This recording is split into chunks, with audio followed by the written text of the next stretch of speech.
Olá, eu sou o professor Marcelo da disciplina de Geografia.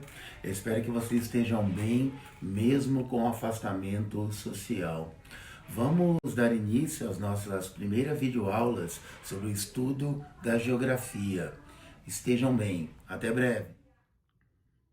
Olá, alunos do terceiro ano do ensino médio. Eu espero que vocês e vossas famílias estejam bem nesse momento.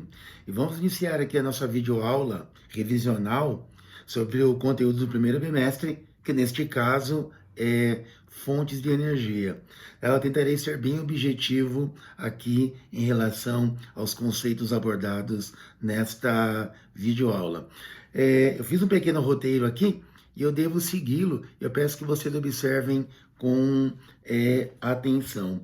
Vamos falar um pouquinho sobre as fontes de energia não renováveis, que, como nós já sabemos, são três: o carvão mineral, na qual você tem alguns tipos de carvão, como antracito, lignito, hulha e turfa; o gás natural, que é aquele GLP, gás liquefeito de petróleo; e nós temos também o petróleo. Então, esses combustíveis, eles formam um grupo de fontes de energia não renováveis. O petróleo, dentre eles, é o que vai causar, eu diria, uma maior dificuldade para a sociedade mais à frente, porque notadamente as reservas de petróleo, elas durarão mais um século, 100 anos. Isso se houver, na verdade, uma diminuição do consumo. De fato, nós sabemos que isso não está acontecendo, porque dos combustíveis fósseis ou das fontes de energia não renováveis, o petróleo é aquele na qual a sociedade ela utiliza muito seus subprodutos, como o plástico, como a tinta, como o piche, ou seja, o asfalto, o nylon, os combustíveis como a gasolina, como o diesel, não é? Nós temos aí a parafina. Então existem muitos subprodutos do petróleo.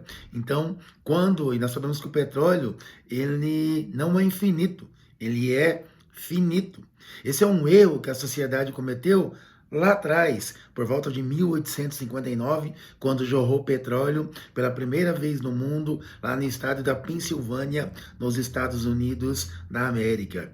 A sociedade entendeu que o petróleo era infinito e toda a sociedade foi estruturada em cima do consumo do petróleo. Sabemos que ele não é infinito, que ele é finito, que as maiores reservas estão na região do Oriente Médio, notadamente países como Arábia Saudita, Iêmen, o próprio Iraque, e que um dia ele vai acabar. O grande problema do petróleo, né, e dos outros também combustíveis, mas basicamente do petróleo, é a questão do meio ambiente, derramamento de petróleo, tanto em áreas oceânicas, em rios, ou mesmo na porção continental, ele é altamente poluente.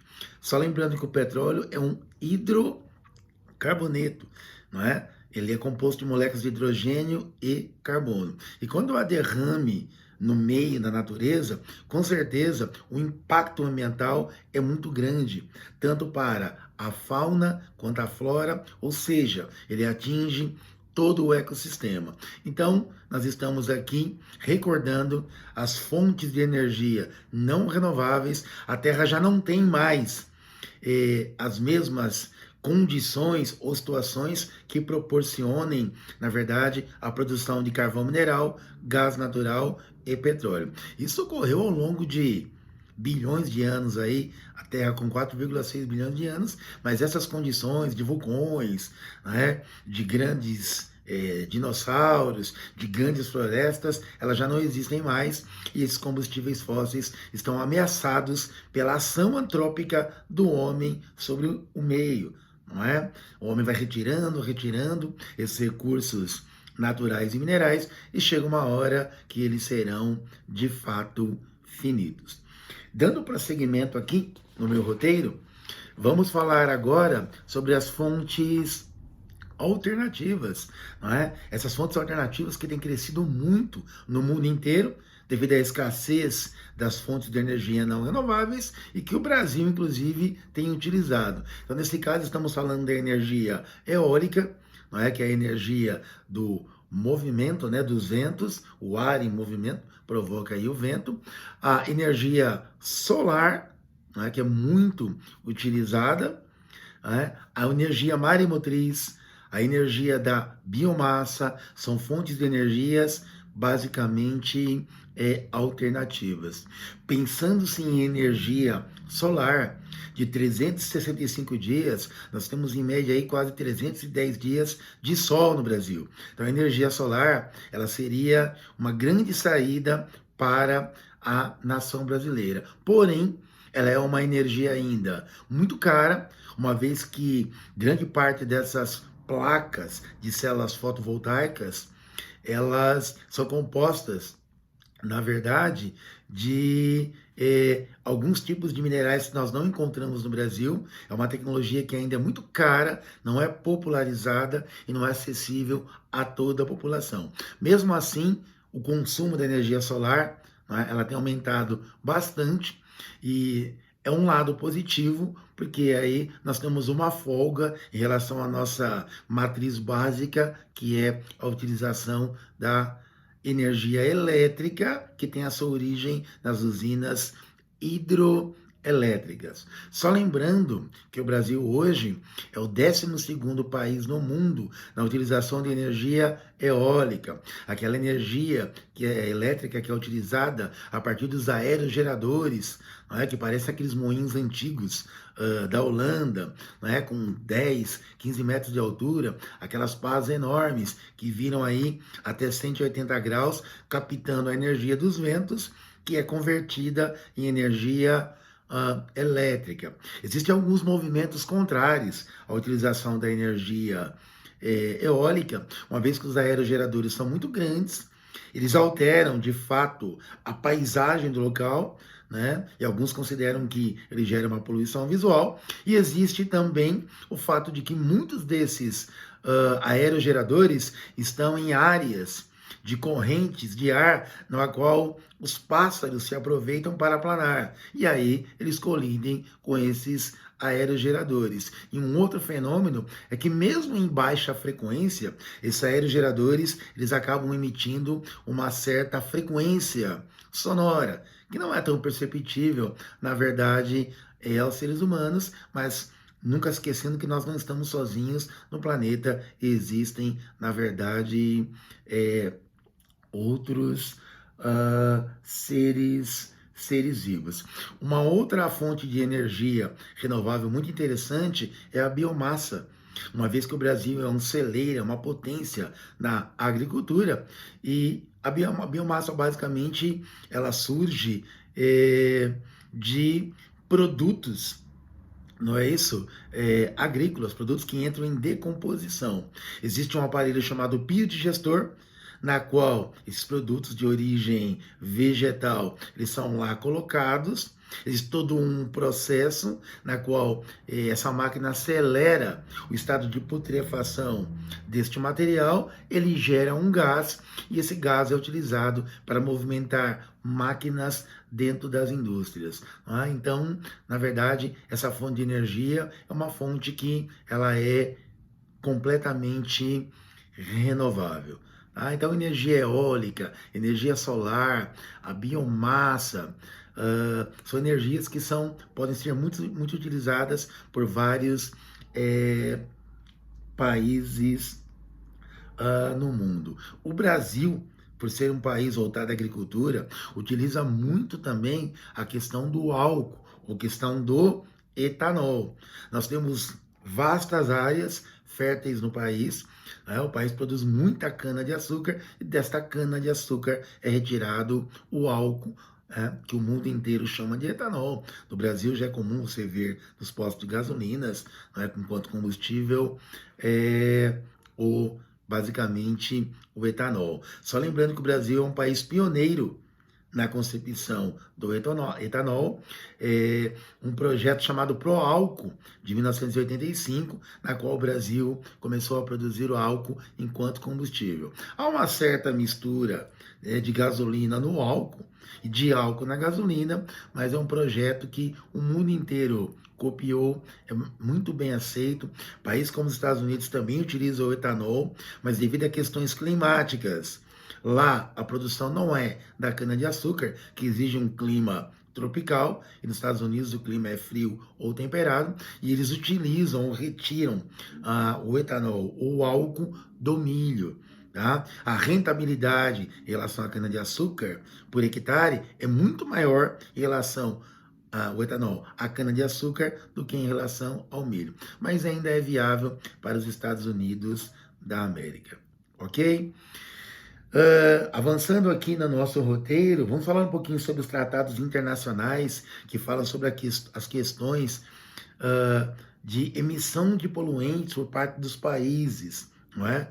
Porque a nossa casa é uma só, né? A nossa casa está aqui ao lado, é o planeta Terra. Então, teoricamente, nós devemos cuidar dele. Bom, um tratado que é muito conhecido é o Tratado de Kyoto, que é uma cidade no Japão, não é? Ele ocorreu em 11 de dezembro de 1997 e ele tentava integrar os países e fazer com que os países chegassem a um acordo para reduzir, não é, a emissão de gases estufa no mundo inteiro.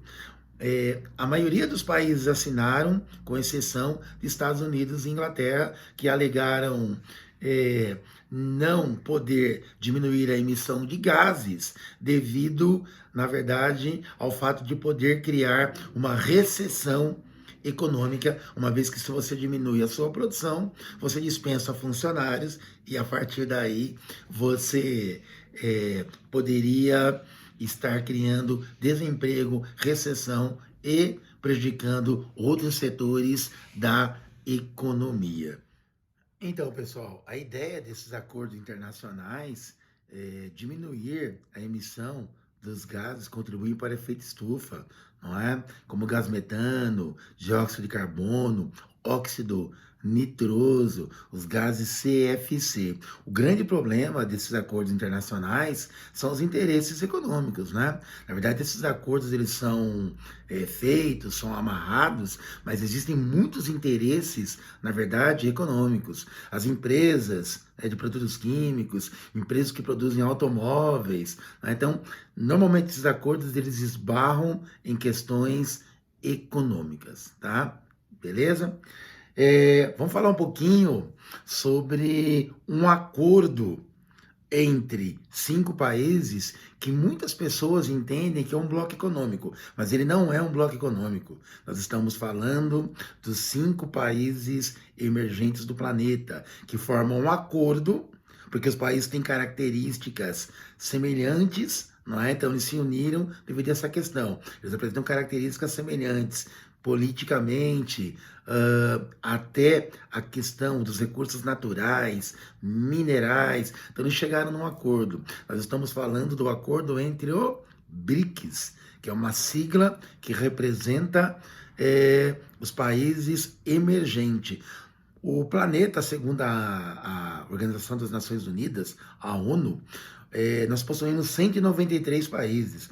Destes 193, só 5 são emergentes. E o Brasil, para nossa felicidade, é um deles. Os países são Brasil, Rússia, a Índia, a África do Sul e o último integrante é a China.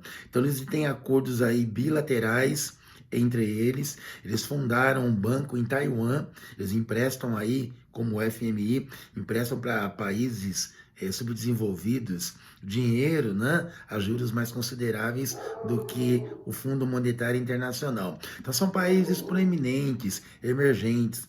Países como a China, eles já ultrapassaram os Estados Unidos da América em algumas áreas de atividade. Nós sabemos que hoje estadunidenses e chineses têm uma fixação sobre a questão de quem irá pisar primeiro em Marte, não é? Os chineses já mandaram 5 sondas Os americanos, estadunidenses já mandaram 3 sondas, não é? De acordo com esse contexto, de repente os chineses mandam uma tripulação humana anteriormente aos estadunidenses. Mas nós temos aí países que têm, na verdade, um grande arsenal bélico, que no caso seria a Federação Russa, que é a antiga União Soviética. São os países que belicamente ameaçam o planeta numa guerra nuclear, numa guerra atômica, né? A bomba de hidrogênio já surgiu há muito tempo. Mas esses países, Brasil, Rússia, Índia, China e África do Sul, eles têm muitos aspectos que são muito parecidos. E eles entenderam que um acordo entre eles favoreceria todos esses países. Hoje a China é um dos grandes investidores no Brasil, não é? Falando de atualidades, esses respiradores, essas máscaras, todas elas, a grande maioria, elas são fabricadas na China. Então, um acordo internacional aí entre Brasil e China. É o nosso grande parceiro, na verdade, mundial, hoje é a China. A China, os Estados Unidos, a Espanha, a própria Argentina dentro do Mercosul. Então, só reforçando que o BRICS não é um bloco econômico, é um acordo internacional entre países que têm singularidades, têm aspectos que são muito peculiares entre eles e, obviamente, que o Brasil fornece muita matéria-prima, recebe tecnologia, nós temos satélites sino-brasileiros produzidos pela China e pelo Brasil.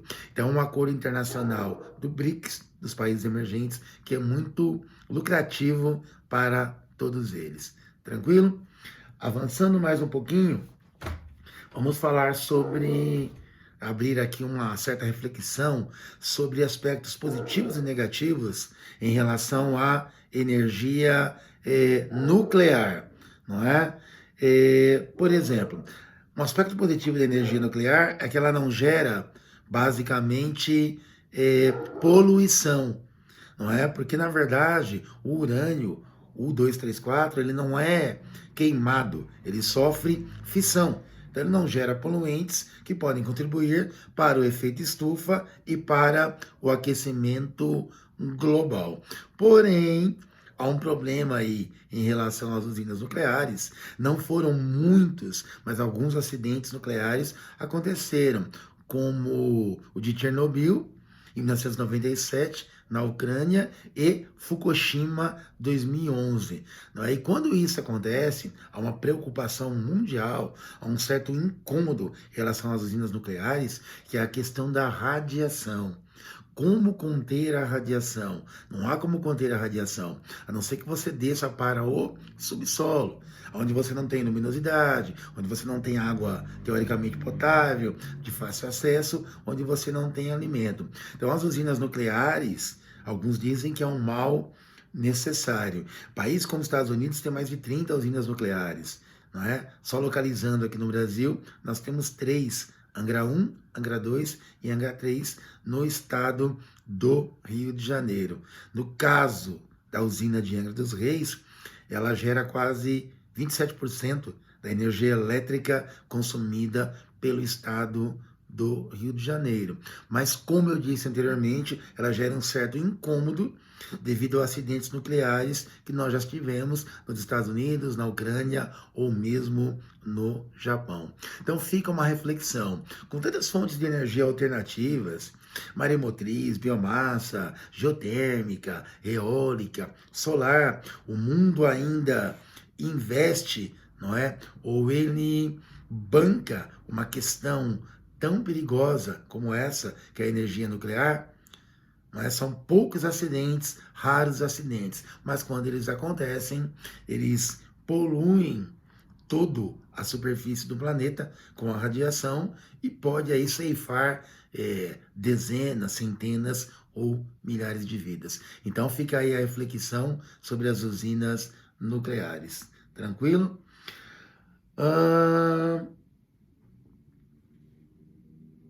Vamos prosseguir aqui, falando um pouquinho sobre a questão da energia geotérmica, que é um tipo de energia que não é utilizada no Brasil, porque nós temos um relevo muito antigo, muito consolidado, e esse magma latente, ele fica em grandes profundidades. Então, para você fazer a prospecção, retirar o calor, seria um custo muito elevado. E como o Brasil é um país de grande extensão territorial, ele tem uma matriz energética bem mais flexível, mais variável. Então não é uma energia ainda utilizada no Brasil, ela não é popular. Ela é muito utilizada em países como Alemanha, países como Finlândia, Islândia, países que têm a questão do vulcanismo muito mais ativa. Normalmente esse calor é retirado, surgem alguns gases sulfúricos e esse calor que é retirado do magma, né, ele sobe para uma usina geotérmica e esse calor ele serve para produzir energia elétrica, tá? Muitas vezes a água em elevadas temperaturas, 370 graus no subsolo, quando ela sobe, né, ela sofre aquela transformação, né, de vapor d'água para estado gasoso, para estado líquido. E ela serve também para acionar turbinas, o que configura aí uma produção de energia elétrica. Então é mais uma fonte de energia alternativa, mas é necessário que você tenha esse magma no subsolo em grande quantidade. Em média, essas usinas geotérmicas, elas têm aí uma duração de 20 a 30 anos. Quando o magma que está na superfície, eles acabam fazendo uma pesquisa, os satélites mapeiam toda a área, toda a superfície, e eles fazem uma nova usina em outro lugar, onde você tenha a matéria-prima básica, que é o magma. Tranquilo? Para finalizar, deixa eu ver o nosso roteiro aqui,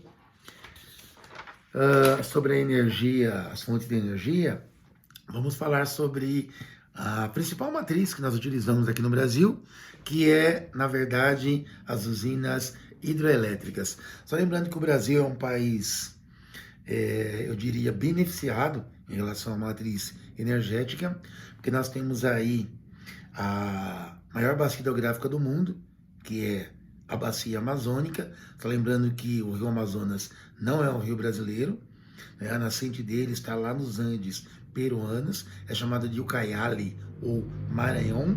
Ele entra no Brasil, pelo norte do Brasil, com o nome de Solimões. Ele avança até a capital do estado do Amazonas, que é Manaus, e ele se encontra com outro rio, que é o Rio Negro, e aí ele forma o maior rio do mundo, que é o rio Amazonas. Não é? O grande problema das usinas hidrelétricas, né, existem alguns tipos de usinas hidrelétricas. Para você formar uma usina hidrelétrica, primeiro o rio precisa ser de planalto, ou seja, necessita ter queda d'água. Rio de planície é um rio que é utilizado para a navegação, e um rio com queda d'água é um rio propício para a produção de energia elétrica, a montagem de uma usina, porque essa água será barrada, ela passará por usinas hidrelétricas, então essa movimentação, essa energia hidráulica, essa energia cinética, ela é canalizada, não é? E é transformada ao final em energia elétrica. O problema das usinas hidroelétricas é que elas geram um impacto ambiental muito grande. Uma vez feita a barragem, tanto a margem direita quanto a margem esquerda, dependendo da vazão de um determinado rio, ela vai inundar áreas aí 3, 5 quilômetros à frente, tanto na margem direita quanto na margem esquerda. Então, qual é o impacto que vai ser causado? Em muitos locais do mundo, como no Brasil, existem populações ribeirinhas, aquelas que vivem em palafitas à beira dos rios. Então, as populações necessitam ser deslocadas para outro local. Você pode ter também na região sítios arqueológicos, minério de ferro, prata, e isso tudo ficará inundado. Em áreas onde existem florestas, existe um relatório chamado RIMA, Relatório de Impacto do Meio Ambiente. Se o país não se preocupar com as áreas inundadas de floresta, essa madeira na água, com a incidência dos raios solares, ela vai apodrecer.